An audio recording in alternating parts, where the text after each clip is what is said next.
Hi hello எல்லாருக்கும் வணக்கம் and welcome back to factors. இப்போ நான் சொல்ல போகிற ஒரு செய்யுங்க கண்டிப்பாக உங்கள் எல்லா லைஃப்லையும் கிராஸ் பண்ணி வந்திருப்பீங்க. எஸ், உலகத்தில் ஒரே மாதிரி 7 பேர் இருக்காங்க அப்படிங்கிற ஒரு செய்யுங்க யாராவது ஒருத்தராவது உங்கள் லைஃப்பில் சொல்லியிருப்பாங்க. நீங்கள் எப்படியாவது கிராஸ் பண்ணி வந்திருப்பீங்க கண்டிப்பாக.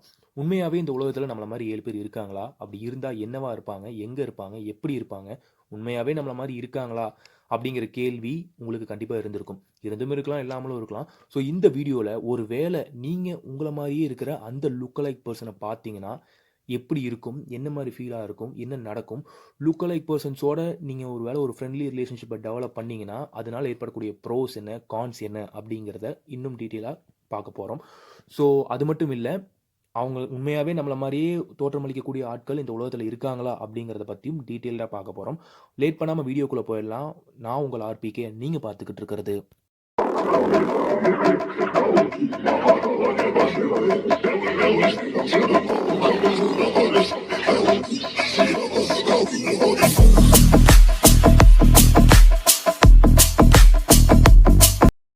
உருவ ஒற்றுமை உள்ளவர்கள் அப்படிங்கிற இந்த பாயிண்ட்டை கேட்ட உடனே, அதாவது லுக் அலைக்ஸ் அப்படிங்கிற இந்த வார்த்தையை கேட்ட உடனே டக்குன்னு நமக்கு ஞாபகம் வர்றது ட்வின்ஸ் தான். ஏன்னா ஹியூமன் ஸ்பீஷீஸில் அதிகமாக ஒரே தோற்றத்தை கொண்டவங்க ட்வின்ஸ் மட்டும்தான். அதிகமான இல்லை, அவங்க தான் மேக்ஸிமம் ஒரே மாதிரி இருப்பாங்க. மற்றபடி நம்ம இப்போ பேசிட்டு இருக்க இந்த டாபிக் பார்த்தீங்கன்னா லுக் அலைக் பர்சன்ஸ், இது எல்லாமே வந்து ரொம்ப ரேராக இருக்கிற கேட்டகரி தான். 100ல் ஒருத்தர் 2 பேர் தான் பார்க்க நம்மளை மாதிரி எக்ஸாக்டாக இருப்பாங்க. ஆனால் இருக்காங்களா அப்படின்னு கேட்டிங்கன்னா கண்டிப்பாக இருப்பாங்க. நம்மளை அச்சடித்த மாதிரி இருக்கிற இன்னொருத்தரை நம்ம பார்க்கும்போது, மீட் பண்ணும்போது நம்மளையும் அறியாமல் ஒரு எக்ஸைட்மெண்ட்குள்ளே போயிடுவோம். அது ஒரு வித்தியாசமான அனுபவம்னே சொல்லலாம். நம்மளை மாதிரியே இருக்கிற இன்னொருத்தரை பார்க்குற அந்த சந்தர்ப்பங்கிறது ரொம்ப ரேராக நடந்தாலும், ரொம்ப வித்தியாசமாக ஃபீல் பண்ண வச்சாலும், இது எப்படி சாத்தியம், எப்படி அவங்களும் நம்மளும் ஒரே மாதிரி இருக்கும், அவங்களோட பழக்க வழக்கங்கள் நம்மளோட பழக்க வழக்கங்கள்லேருந்து எப்படி வேறுபடுது அப்படிங்கிற கேள்வி நமக்குள்ள உருவாகும். அது நமக்கு அட்வான்டேஜாகவும் இருக்கலாம், டிஸ்அட்வான்டேஜாகவும் இருக்கலாம். அதாவது அவங்களோட நம்ம வச்சுக்கிற தொடர்பு, அவங்களோட ஒரு ஃப்ரெண்ட்லியான ஒரு ரிலேஷன்ஷிப் டெவலப் பண்ணும்போது அது நமக்கு அட்வான்டேஜாகவும் முடியலாம், டிஸ்அட்வான்டேஜாகவும் முடியலாம். ஸோ லுக் அலைக்ஸை பார்க்கறதுனால, அவங்களோட ரிலேஷன்ஷிப் வச்சுக்கிறதுனால ஏற்படக்கூடிய அட்வான்டேஜ் அண்ட் டிஸ்அட்வான்டேஜ் என்ன அப்படிங்கிறத கிளியராக பார்க்கலாம் வாங்க. ஃபர்ஸ்ட்டு லுக் அலைக் பர்சன்ஸ்னால அவங்க கூட ரிலேஷன்ஷிப் வச்சுக்கிறதுனால ஏற்படக்கூடிய அட்வான்டேஜஸ் என்ன அப்படிங்கிறத பற்றி நம்ம இப்போ பார்க்கலாம். ஃபர்ஸ்ட் அட்வான்டேஜ் என்ன அப்படின்னு பார்த்தீங்கன்னா செல்ஃப் ரிஃப்ளெக்ஷன். உங்களை மாதிரியே இருக்கிற இன்னொருத்தரை உங்கள் முன்னாடி பார்க்கும்போது உங்கள் ஃபிசிக்கல் அப்பியரன்ஸை இன்னும் டீட்டெயிலாக அண்டர்ஸ்டாண்ட் பண்ணிக்க முடியும். ஒரு எக்ஸாம்பிளுக்கு, உங்கள் ஃபேஸ் ரொம்ப சுமாராக இருக்குன்னு நீங்கள் நினச்சிட்டு இருக்கும்போது உண்மையாகவே உங்கள் ஃபேஸ் எப்படி இருக்குது அப்படின்னு நீங்கள் ஒரு அனலைஸ் பண்ணுறதுக்கு உங்கள் லுக் லைக் பர்சன்ஸ் ரொம்ப ஹெல்ப்ஃபுல்லாக இருப்பாங்க. உங்கள் ஃபிசிக்கல் அப்பியரன்ஸ் எப்படி இருக்குது, எப்படி நீங்கள் வெளியே தோற்றமளிக்கிறீங்க அப்படிங்கிறத உங்கள் கண்ணாடியில் பார்த்து நீங்கள் தெரிஞ்சுக்கிறத விட இன்னும் டீட்டெயிலாக உங்கள் லுக் லைக் பர்சன்ஸ் மூலிமா நீங்கள் தெரிஞ்சுக்கலாம். செகண்ட் அட்வான்டேஜ் என்ன அப்படின்னு பார்த்தீங்கன்னா, உங்கள் லுக் லைக்கை பார்த்து உங்களை சுற்றி இருக்கிறவங்க எப்படி ரியாக்ட் பண்ணுறாங்க அப்படிங்கிறத நீங்கள் தெரிஞ்சுக்கிற மூலயமா உங்களை அவங்க எப்படி பர்சீவ் பண்ணுறாங்கங்கிறதையும் நீங்கள் தெரிஞ்சுக்கலாம். இப்போ நீங்கள் உங்கள் ஃபேமிலி மெம்பர்ஸ், ஃப்ரெண்ட்ஸுக்கெல்லாம் உங்கள் லுக் லைக்கை கூட்டிகிட்டு போய் காட்டுறீங்க அப்படின்னு வச்சுக்கோங்களேன். அவங்களுக்கு எப்படி ரியாக்ட் பண்ணுறாங்க அப்படிங்கிறத வச்சு நீங்கள் உங்களை அவங்க எப்படி பர்சீவ் பண்ணுறாங்க அப்படிங்கிறத நீங்கள் தெரிஞ்சுக்கலாம்.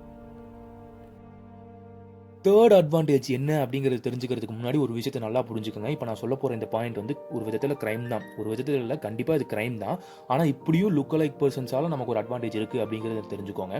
அதாவது ஒரு சில சுச்சுவேஷனில் நம்ம ஒரு இடத்துல இருந்தே ஆகணும் அப்படின்னு வச்சுக்கோங்களேன். நீங்கள் ஒரு முக்கியமான ஒரு இடத்துல இருந்தே ஆகணும், ஆனால் வேற ஒரு இடத்துல அதை விட முக்கியமான ஒரு வேலை இருக்குது. ஸோ இந்த 2 இடத்துலையும் நீங்கள் கண்டிப்பாக அந்த நாள் அந்த நேரத்தில் இருந்தே ஆகணும் அப்படிங்கிற பட்சத்தில், வேறு வழியே இல்லை அப்படிங்கிற நேரத்தில் நீங்கள் உங்கள் லுக் லைக் பர்சன்ஸை உங்களுக்கு பதிவாக அங்கே விட்டுட்டு நீங்கள் உங்கள் இன்னொரு வேலையை பார்க்கலாம். இது இன்னும் டீட்டெயிலாக இந்த பாயிண்ட்டை உங்களுக்கு எக்ஸ்பிளைன் பண்ணணும் அப்படின்னா இப்போ சொல்கிறது இன்னும் க்ரைமாக இருக்கும். ஆனால் ஒரு எக்ஸாம்பிளுக்கு நான் சொல்கிறேன். இப்போ வந்து உங்களுக்கு மேத்தமெட்டிக்ஸ் எக்ஸாம் இருக்குதுன்னு வச்சுக்கோங்க. நீங்கள் வந்து மேக்ஸில் ரொம்ப வீக்காக இருக்கீங்க.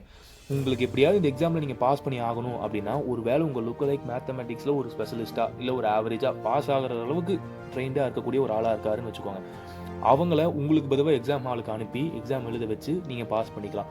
ஆனால் இது எக்ஸிக்யூட் பண்ணக்கூடாது. இது ஒரு வகையில் க்ரைம்.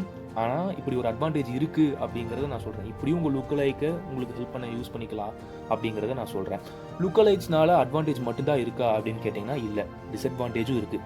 அதுக்கு தெரிஞ்சுக்கிறதுக்கு முன்னாடி இப்போ நான் சொன்ன பார்த்தீங்களா அந்த க்ரைம்னு ஒரு பாயிண்ட், அந்த பாயிண்ட்டை ஒரு வேளை நீங்கள் உங்கள் லுக் லைக்ஸை பார்த்தீங்கன்னா தயவு செஞ்சு யூஸ் பண்ணிடாதீங்க. ஒரு அட்வான்டேஜ் இருக்குது அப்படிங்கிறத உங்களுக்கு தெரியப்படுத்தணும் அப்படிங்கிறதுக்காக நான் அதை சொன்னேன். ஸோ இப்போ லுக் லைக்ஸால் ஏற்படக்கூடிய அந்த டிஸ்அட்வான்டேஜ் என்ன அப்படிங்கிறத இப்போ நம்ம டீட்டெயிலாக பார்க்கலாம். லுக் லைக் பர்சன்ஸோட ஃப்ரெண்ட்ஷிப், அதாவது ரிலேஷன்ஷிப் டெவலப் பண்ணுறதுனால ஏற்படக்கூடிய ஃபர்ஸ்ட் டிஸ்அட்வான்டேஜ் என்ன அப்படின்னு பார்த்தீங்கன்னா கன்ஃபியூஷன். உங்களுக்கும் உங்கள் லுக் லைக் பர்சனுக்கும் இருக்கிற உறவு ஒற்றுமையினால எது நீங்கள் எது அவங்க அப்படிங்கிற ஒரு கன்ஃபியூஷன் உங்களை சுற்றி இருக்கிறவங்களுக்கு ஏற்படும். அதனால உங்களுக்கு கிடைக்க வேண்டிய வாய்ப்பு அவங்களுக்கும், அவங்களுக்கு கிடைக்க வேண்டிய ஒரு சில வாய்ப்புகள் உங்களுக்கும் மாற்றி வரலாம். இது ஒரு பெரிய கன்ஃபியூஷன், ஒரு பெரிய பிரச்சனையவே கிரியேட் பண்ணி விட்டுரும் அப்படின்னே சொல்லலாம். செகண்ட் டிஸ்அட்வான்டேஜ் என்ன அப்படின்னு பார்த்தீங்கன்னா கம்பேரிசன். கான்ஸ்டண்ட்டாக உங்களை உங்கள் லுக் லைக் பர்சனோட கம்பேர் பண்ண ஆரம்பிச்சிட்டிங்கன்னா உங்கள் லைஃப் கம்ப்ளீட்டாக டிஸ்டர்ப் ஆயிரும். இன்கேஸ் அவங்க உங்களை விட பெட்டரான ஆளாக இருந்தால், சோஷியலி அக்செப்டட் பர்சனாக இருந்தால் அவங்களோட கம்பீட் பண்ண தான் நினைப்பீங்களே தவிர உங்களால் உங்கள் லைஃப்பை ஃப்ரீயாக என்ஜாய் பண்ண முடியாது. இந்த பாயிண்ட்டை இன்னும் டீட்டெயிலாக நான் இன்ட்ரெஸ்டிங்காக உங்களுக்கு சொல்கிறேன் பாருங்கள். இப்போது நம்ம லைஃப்பில் வந்து காம்படிஷன் அண்ட் கம்பேரிசன் அப்படிங்கிறது கண்டிப்பாக ஏதோ ஒரு வழியில் இருந்துக்கிட்டே இருக்கும். நம்மளை சுற்றி இருக்கிறவங்க நம்மளை ஒருத்தரோட கம்பேர் பண்ணுவாங்க, நம்மளே ஒரு சில நேரத்தில் நம்மளை இன்னொருத்தரோட கம்பேர் பண்ணி பார்த்துக்குவோம். இது வந்து சாதாரண ஒரு விஷயம் தான். ஸோ நம்ம கூட எந்த ஒரு சிமிலாரிட்டிஸும் இல்லாத ஒருத்தரை கூட நம்ம கம்பேர் பண்ணி பார்க்கும்போது, ஒரு வேளை அவங்க நம்ம அச்சீவ் பண்ணணும்னு நினைக்கிற ஒரு விஷயத்த யாருமே அச்சீவ் பண்ணாத நிலையில் அவங்க அச்சீவ் பண்ணிட்டாங்க அப்படின்னா கண்டிப்பாக நம்ம வந்து நம்மளை அவங்களோட கம்பேர் பண்ணி பார்த்துக்குவோம். ஸோ அவங்கள நம்ம கூட எந்த சிமிலாரிட்டிஸும் இல்லாத ஒருத்தரோட நம்ம கம்பேர் பண்ணி பார்க்கும்போதே நமக்கு அவ்வளோ ஏக்கமும் வலியும் வருது. அப்படிங்கிற கண்டிப்பாக நம்மளை மாதிரியே தோற்றமளிக்கக்கூடிய, நம்மளை அப்படியே எக்ஸாக்டாக ரிஃப்ளெக்ட் பண்ணக்கூடிய ஒருத்தரோட நம்ம கம்பேர் பண்ணி பார்த்தோம் அப்படின்னா கண்டிப்பாக நமக்கு ஏக்கம் வலி அப்படிங்கிறது அதிகமாகவே தான் இருக்கும். நம்ம என்ன வேணாலும் சொல்லலாம், நான் வந்து ஈஸிகோ கேரக்டர், நான் எதையும் பெருசாக எடுத்துக்க மாட்டேன் அப்படின்னு நம்ம சொல்லலாம். ஆனால் இது வந்து ஹியூமன் நேச்சர். கம்பேரிசன் போயிடுச்சுன்னா கண்டிப்பாக நம்ம அவங்களோட பெட்டராக இல்லைன்னா நமக்கு ஒரு வலி அப்படிங்கிறது இருந்துக்கிட்டே இருக்கும். ஸோ அவங்களோட எப்படி காம்பீட் பண்ணுறது அப்படிங்கிறத நம்ம ஃபோக்கஸ் பண்ணுவோமே தவிர நம்ம லைஃப்பை நம்ம ஹாப்பியாக லீட் பண்ண முடியாது. இது ஒரு மிகப்பெரிய டிஸ்அட்வான்டேஜ் அப்படின்னு நான் சொல்லுவேன். அடுத்த டிஸ்அட்வான்டேஜ் என்ன அப்படின்னு பார்த்தீங்கன்னா ப்ரைவசி. ஒவ்வொரு மனுஷங்களுக்கும் அவங்களுக்குன்னு ஒரு ப்ரைவசி இருக்கும். ஸோ அந்த ப்ரைவசி அப்படிங்கிறது இந்த லுக்கலைக் பர்சன்ஸால் கண்டிப்பாக டிஸ்டர்ப் ஆகும்.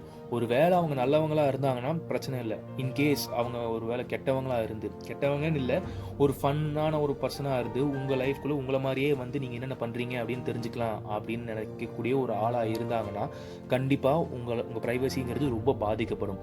இது இன்னும் ரொம்ப மோசமான ஒரு டிஸ்அட்வான்டேஜ் அப்படின்னே சொல்லலாம். இன்கேஸ் அவங்க நல்லவங்களாக இருந்தால் நமக்கு பிரச்சனை இல்லை. ஒரு மோசமான ஒரு ஆளாக இருந்தாங்கன்னா அது உங்கள் லைஃபையே ஒரு வேறு மாதிரி கொண்டு போய் முடிச்சிடும்.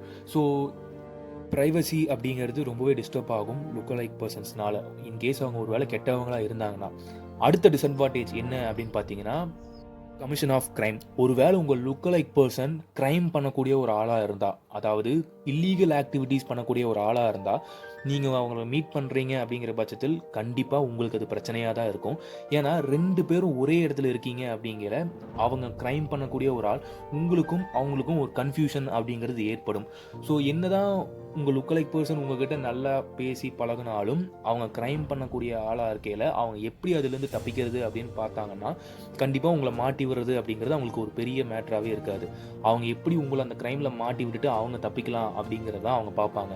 ஸோ அந்த வகையிலையும் ஒருவேளை நான் முன்னாடியே சொன்ன மாதிரி நல்லவங்களாக இருந்தாங்கன்னா பிரச்சனை இல்லை, மோசமான ஆளாக இருந்தாங்கன்னா இவ்வளவையும் பார்க்க வேண்டியது இருக்குது அப்படிங்கிறத நான் சொல்ல வரேன். ஸோ அப்படி கிரைம் பண்ணக்கூடிய ஒருத்தரை நீங்கள் மீட் பண்ணுறீங்க அப்படின்னா கண்டிப்பாக உங்கள் லைஃபுக்கு அது சேஃப் இல்லை, அது டேஞ்சரில் தான் கொண்டு போய் முடியும். ஸோ லுக்கலைக் பர்சன்ஸ் அப்படிங்கிற இந்த ஒரு கான்செப்டே நமக்கு வந்து ஒரு இன்ட்ரெஸ்டிங்காக இருக்கலாம்.